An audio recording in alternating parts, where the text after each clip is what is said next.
আসসালামু আলাইকুম প্রিয় এসএসসি এবং দাখিল পরীক্ষার্থীবৃন্দু। এসএসসি পরীক্ষা ২০২৬ এর ব্যবহারিক পরীক্ষা নিয়ে বিস্তারিত গাইডলাইন নিয়ে নিচে দেওয়া হলো। ব্যবহারিক পরীক্ষা সাধারণত ২৫ নাম্বার থাকে, যা A+ পাওয়ার ক্ষেত্রে বিশাল ভূমিকা রাখে। তাই কোনো অবহেলা না করে A to Z নিয়মগুলো জেনে নাও।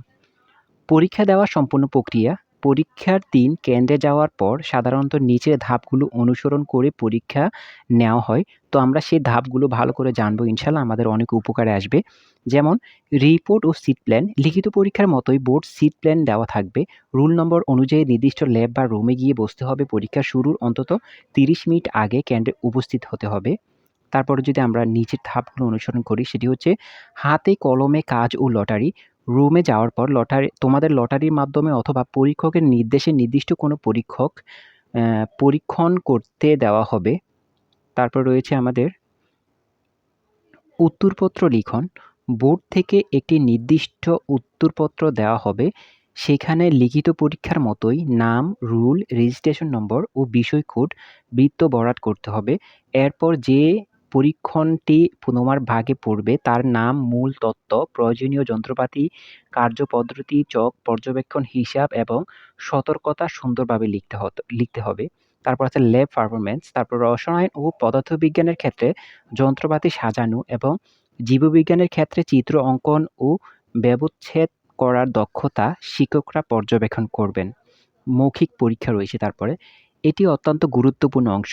ল্যাব রুমেই পরীক্ষক তোমার খাতা ও পরীক্ষণ সম্পর্কিত ৩ থেকে ৪টি ছোট, ছোট প্রশ্ন ধরবেন। যেমন কোনো সংজ্ঞা, সূত্র বা যন্ত্রের নাম। এই ধরনের কিন্তু তোমাদের করতে পারে। মূলত এই জিনিসটাই তোমাদের একটু ভয়ের কারণ। তো এটা তোমরা একটু ভালো করে দেখে নিবে। কি কাগজপত্র বা জিনিসপত্র সাথে নিতে হবে, এটা খুবই গুরুত্বপূর্ণ বিষয়। এটা তোমরা অবশ্যই ভালো করে দেখো।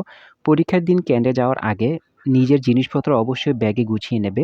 প্রয়োজনীয় কাগজপত্র, এসএসসি মূল প্রবেশপত্র, যেটাকে আমরা এডমিট কার্ড বলি, মূল রেজিস্ট্রেশন কার্ড।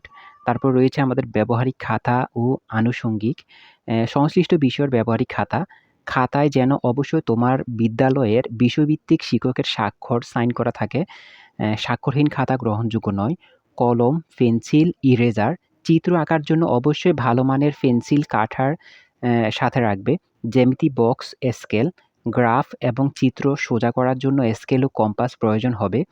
ক্যালকুলেটর নিতে পারো তোমরা। বোর্ড অনুমোদিত নন প্রোগ্রামেবল সায়েন্টিফিক ক্যালকুলেটর, ডিসেক্টিভ বক্স। শুধুমাত্র জীববিজ্ঞান পরীক্ষার দিনে এই জিনিসটা লাগে তোমাদের। যেমন যদি কোনো উদ্ভিদ ও প্রাণীর ব্যবচ্ছেদ করতে হয়, ল্যাব কোট লাগবে তোমাদের। বিশেষ করে বিজ্ঞান বিভাগের শিক্ষার্থীদের জন্য ল্যাব কোট বা অ্যাপ্রন পরে যাওয়া বাধ্যতামূলক বা অত্যন্ত ইতিবাচক। পরীক্ষার্থীদের জন্য কিছু গুরুত্বপূর্ণ টিপস রয়েছে, এগুলো একটু ভালো করে দেখো। যেমন আলাদা পাস।